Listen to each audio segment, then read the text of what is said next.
Ndugu watazamaji wa hichi kituo popote mlipo, ninawasalimu hamjambo. Karibu tena kwenye mwendelezo wa taarifa zetu. Serikali ya Samia imeweza kuogopa. Kuna maandamano ya Sabasaba tarehe 7 mwezi wa 7 mwaka huu yanapangwa, na maandamano haya ni ya kutaka kuleta mabadiliko katika taifa letu la Tanzania. Na serikali ya Samia imeamua kwamba hawataweza kuyachukulia poa maneno kama hayo. Wameogopa tayari. Unajua, kuna wale ambao wataniuliza, Bwana Ezra, maandamano haya ambayo yanapangwa na wananchi tarehe 7 mwezi wa 7 mwaka huu yana lengo lipi? Namba moja,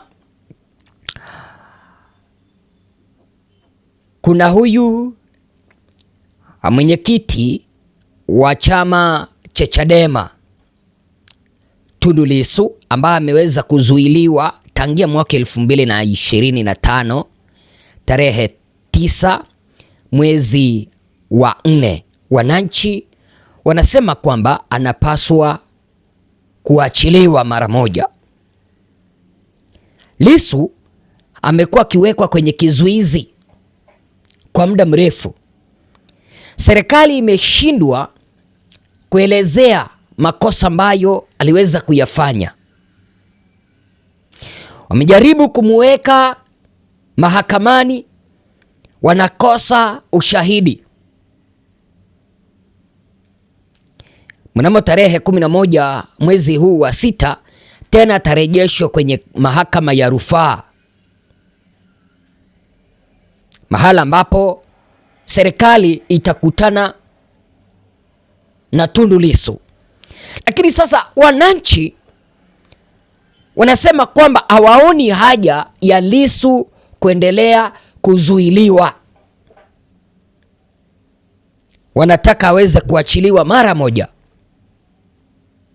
Na ndio maana wameweza kuandaa maandamano haya ya Sabasaba.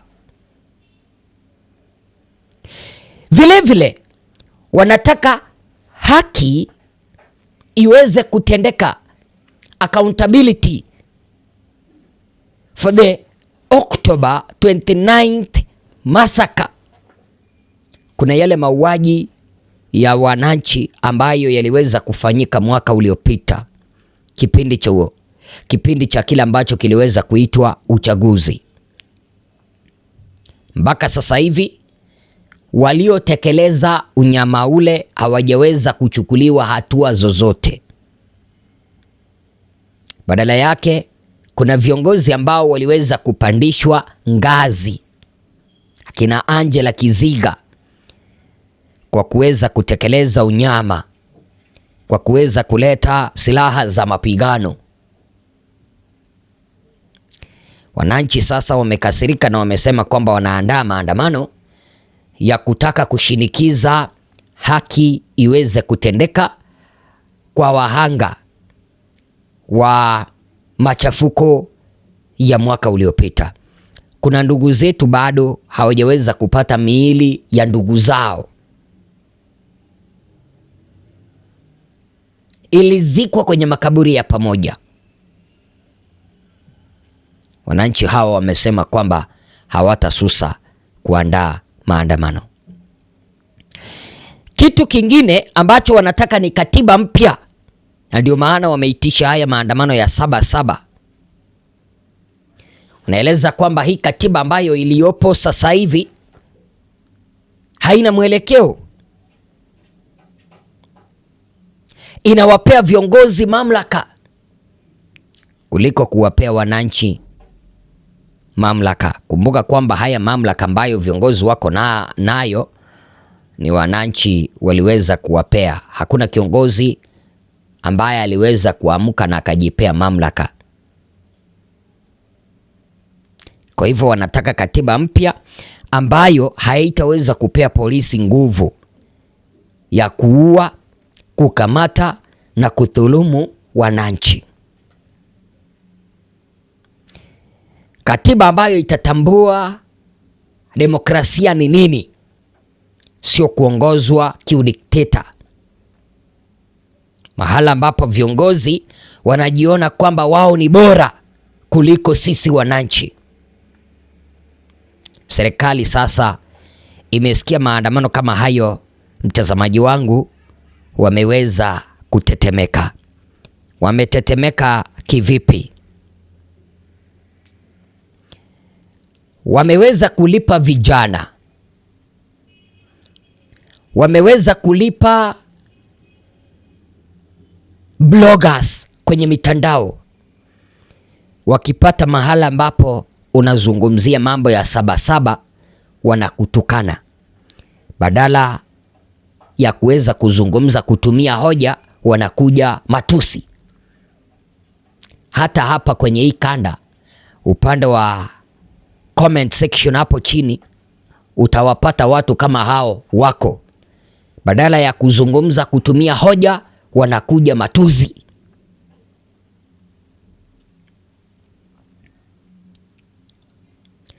Wananchi wanauliza vizuri hivi, ni kwa nini wanaendelea kumzuia Lissu iwapo alikuwa na makosa? Si basi wamfikishe mahakamani, waache mahakama ijisimamie, iendeshe ile kesi ikijisimamia, kuliko kuhangaishwa na serikali. Hawataki kusikia hilo, hawataki kamwe.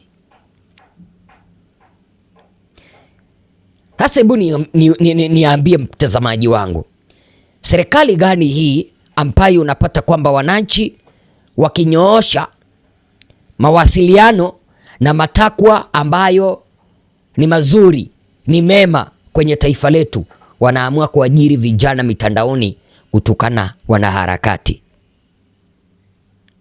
Tusemezane tu kweli. Unajua, nimeona baadhi ya vijana wa CCM, ukipenda UVCCM, wakitukana wanaharakati mitandaoni, wala ambao wanasema kwamba pako na ama kuko na maandamano Sabasaba, wakiwaita kwamba wao ni waoga. Sasa itawezekanaje kwamba yule mwenye anaandaa maandamano ama yule mwenye anasema kwamba tutaandamana Oktoba, yani tutaandamana Julai 7, Sabasaba, watasemaje kwamba sisi ni waoga kipindi ambapo tunapigania uhuru wetu sisi kama Watanzania? Freedom of expression, freedom of speech. Unajua sasa hivi hauwezi ukazungumza katika taifa letu la Tanzania, hauwezi ukazungumza eti kwamba unapingana na serikali wakuache. Utashtukia tu wanakuja kwenye lango, wanabisha, wanataka kukuteka. Wengi wamekamatwa. Yaani katika taifa letu la Tanzania, kitu ambacho serikali hii haitaki ni yeyote yule mwenye anapingana naye.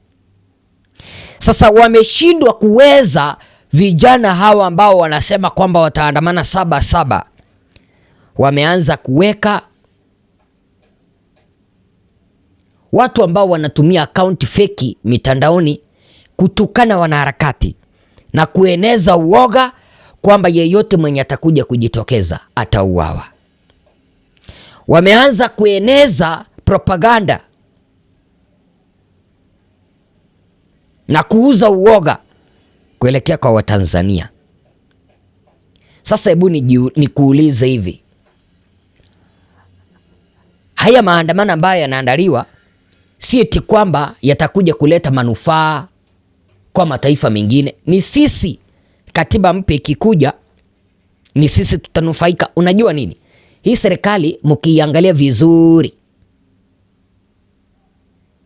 haina haraka ama haina uharaka wa kuleta katiba, haina kabisa. Na ndio maana wananchi wamesema kwamba Sabasaba lazima tujitokeze tukihitaji kitu ambacho kinaitwa katiba mpya. Lissu aweze kuachiliwa. Kuna kitu ambacho nimegundua, Hii serikali isiposhinikizwa, au serikali yoyote duniani isiposhinikizwa, haiwezi kafanya kazi. Na hii serikali ya Samia isiposhinikizwa wamwachilie Lissu, hawatamwachilia, wataendelea kumweka kizuizini, hali yake ya afya ikiendelea kudhoofika.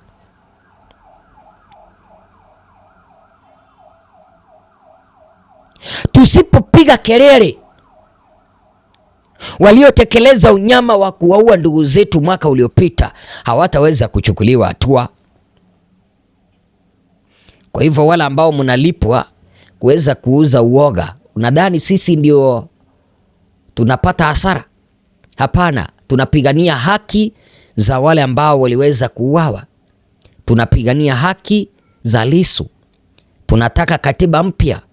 Tunataka uongozi ambao hautatumia mamlaka kupita kiasi. Kama mambo ambayo tunanyoosha ni mabaya, mbona basi wasiyapuuze? Kama yangekuwa mabaya wangeyapuuza, lakini kwa sababu hoja ambazo zinatolewa na wananchi ni za msingi, ndio maana unaona wameamua kulipa vijana mitandaoni kuuza uoga na kutukana wanaharakati. Wazo lako ni lipi?